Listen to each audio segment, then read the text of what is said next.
इस धरती पर सबसे खतरनाक प्रजाति शेर, बाघ, मगरमच्छ, सांप या भूत प्रेत की नहीं है। क्या आप परेशान हो रहे हैं?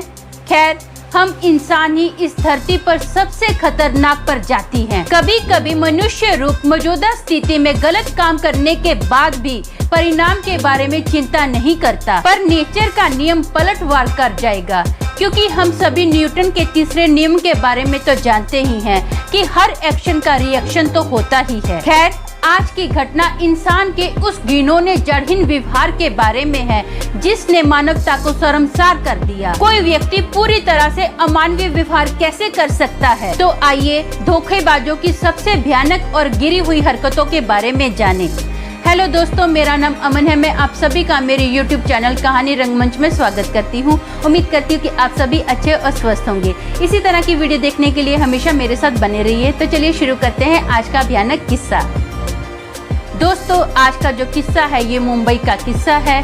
सुमित नाम का एक लड़का जिसकी उम्र 35 साल की है, उसकी शादी हो चुकी है और उसकी 4 साल की एक बेटी है। सुमित की एक बहुत बड़ी कंपनी है। सुमित के पास ना बहुत सारा पैसा है।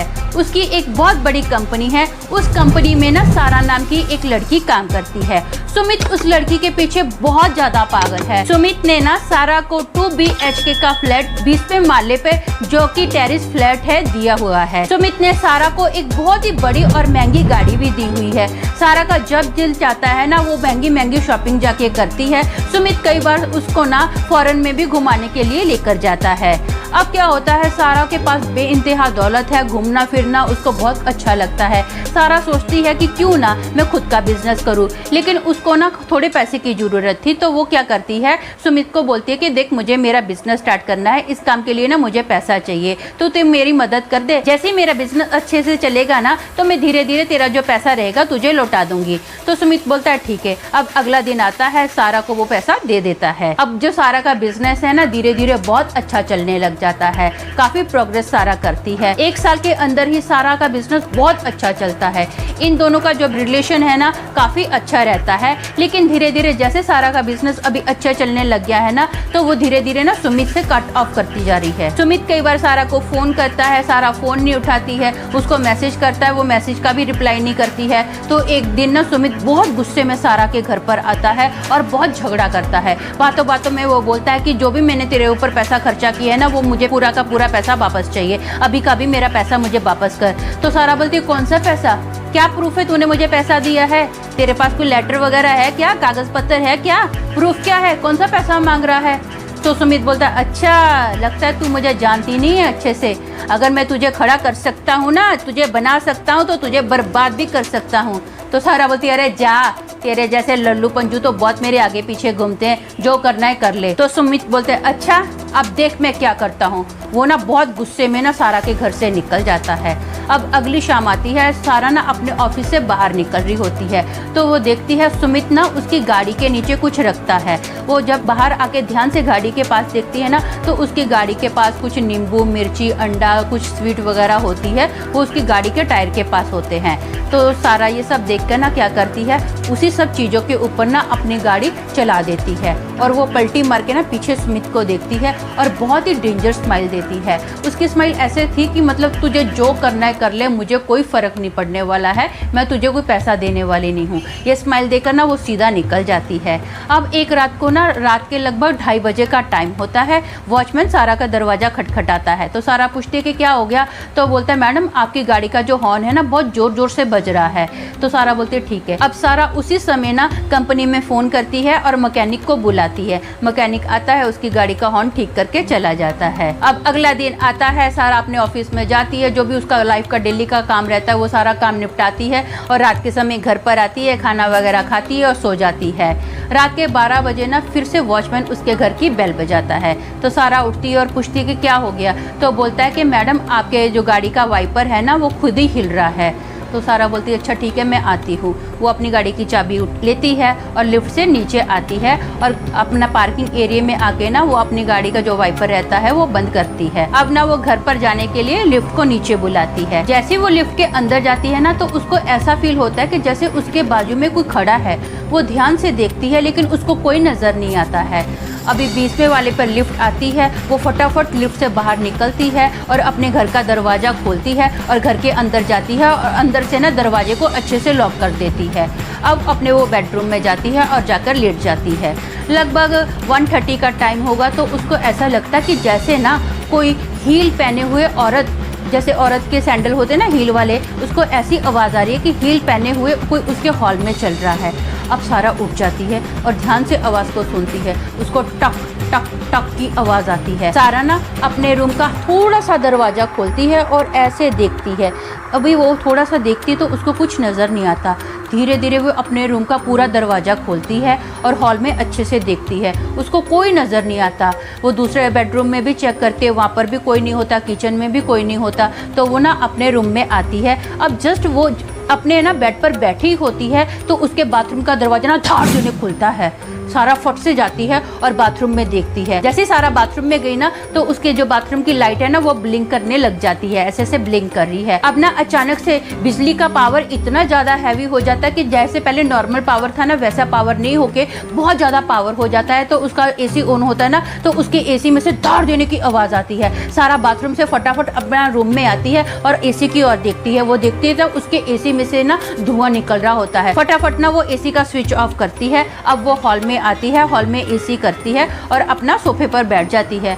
अब जो उसका पूरा ध्यान है ना अब एसी के इंसिडेंट पर चला गया है। वो सोचती है कि मैं ऐसा करती हूँ, सुबह एसी वाले को बुलाऊंगी, उसी से एसी ठीक करवा लूंगी। आज मैं रात को हॉल में सो जाती हूँ। हॉल में सोती है। अभी सुबह होती है, अपना ब्रेकफास्ट करती है, नहाती है, ऑफिस में जाने के लिए वो अपनी गाड़ी निकालती है। वो ना हाईवे पे अपनी गाड़ी ड्राइव कर रही होती है। तो ड्राइव करते करते ना वो रियर व्यू से पीछे सीट पर देखती है तो उसको पीछे ना सीट पर एक बहुत ही भयानक आत्मा बैठी हुई दिखाई देती है। वो देखती है कि उसकी सीट के पीछे एक औरत बैठी है जिसके खुले बाल हैं, सफ़ेद कपड़े हैं, उसकी लाल लाल आंखें हैं और वो औरत ना अपना मुंह खोलती है ऐसे करके, ऐसे करती है तो उसके मुंह से ना खून निकलता है। वो सारा के मुंह के पास आती है और जोर से चीखती है। इतने में सारा की जो ड्राइविंग है ना वो डिसबैलेंस हो जाती है और सीधा उसकी गाड़ी ट्रक से टकराती है। सारा का बहुत बुरे से एक्सीडेंट हो जाता है। सारा की जब आँख खुलती है ना वो अपने आप को हॉस्पिटल में पाती है। सारा के चेहरे पे बहुत बुरे से चोटें लगी हुई है। उसका जो चेहरा है ना बहुत बुरे से खराब हो जाता है।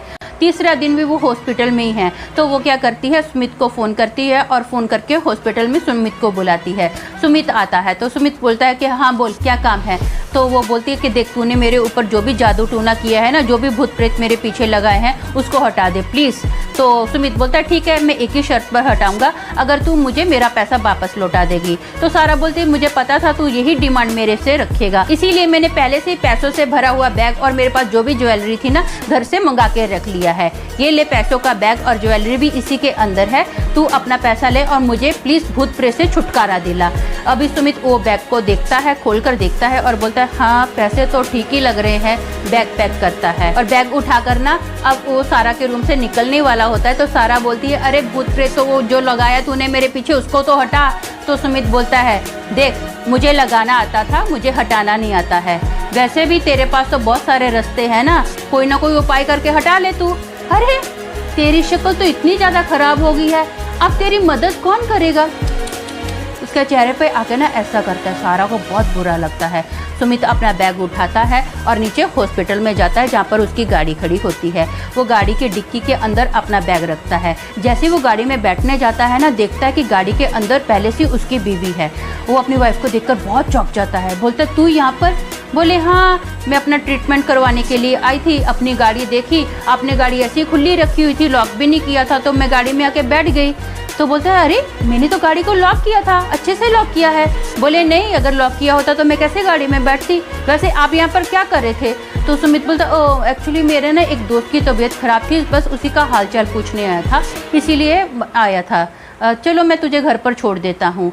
तो अभी सुमित की वाइफ बोलती है देखो हम लोग बहुत दिन से कहीं घूमने नहीं गए हैं, चलो ना लॉन्ग ड्राइव पर चलते हैं। तो सुमित बोलता है नहीं मेरे पास टाइम नहीं है, मैं बहुत बिजी हूँ, मेरे पास बहुत काम है, मैं तुझे घर छोड़कर आता हूँ, फिर अपना ऑफिस के लिए निकलूँगा। अपना गाड़ी हाईवे पे चल रही होती है, ये बातें करते करते ना सुमित की जो वाइफ है ना वो बहुत ज़ोर ज़ोर से हंसने लग जाती है। अजीब सा वो नाक में हंस रही है ऐसे हंस रही है, और हंसते हंसते ना सुमित देखता अपनी वाइफ का चेहरा, तो उसका जो चेहरा है ना बहुत ही डरावना हो जाता है। ये देखकर सुमित बहुत डर जाता है। वो फटाफट गाड़ी रोकता है और हाईवे पे भागना स्टार्ट करता है। भागते भागते वो नोट करता है कि हाईवे पे एक भी गाड़ी नहीं चल रही है। इतना हाईवे जो गाड़ियों से भरा रहता है, यहाँ पर ना बाइक है, ना गाड़ी है, ना साइकिल है, एक भी बंदा नजर नहीं आता। वो भाग रहा है। वो ना कई बार बिल्डिंगों में भी जाता है, सब की सब बिल्डिंगें पूरी खुली है, घर के दरवाजे सब लोगों के खुले हैं, एक भी बंदा उस घर के अंदर नहीं है। सब कहाँ चले गए उसको समझ नहीं आता। वो पागलों के जैसा कभी इधर भागता है उधर भागता है। उसको ऐसा करते करते 4 दिन हो जाते हैं। वो ना 4 दिन से कुछ खाता है ना पीता है। उसकी हालत बहुत ख़राब हो जाती है, उसको बहुत कमज़ोरी आती है। वो ना फाइनली बेहोश होकर गिर जाता है। जैसे वो अपनी आँख खोलता है ना तो वो अपने आप को हॉस्पिटल में पाता है। वो अपनी आँख खोल के अपनी बीवी और बेटी को ध्यान से देखता है। उसको लगता है कि इनकी जो शक्लें हैं ना काफ़ी चेंज हो गई हैं। वो बोलता है अपनी बेटी की शक्ल काफ़ी बदली हुई नज़र आती है। तो उसकी बीवी की आंखों में पानी होता है। तो बोलती आएगी ना, 6 महीने से आप कोमा में थे, आपने आपकी बेटी का चेहरा ही नहीं देखा है, तो आप कुछ बदला हुआ तो नज़र आएगा ही ना। तो सुमित बोलता है क्या 6 महीने से? 4 दिन की तो बात है। बोलते 4 दिन की बात नहीं है, आप 6 महीने से कोमा में पड़े हो। हम लोग दिन रात आपके इधर बैठे रहते थे सर के पास कि आपको अब होश आएगा, अब होश आएगा, लेकिन आप 6 महीने से कोमा में पड़े थे।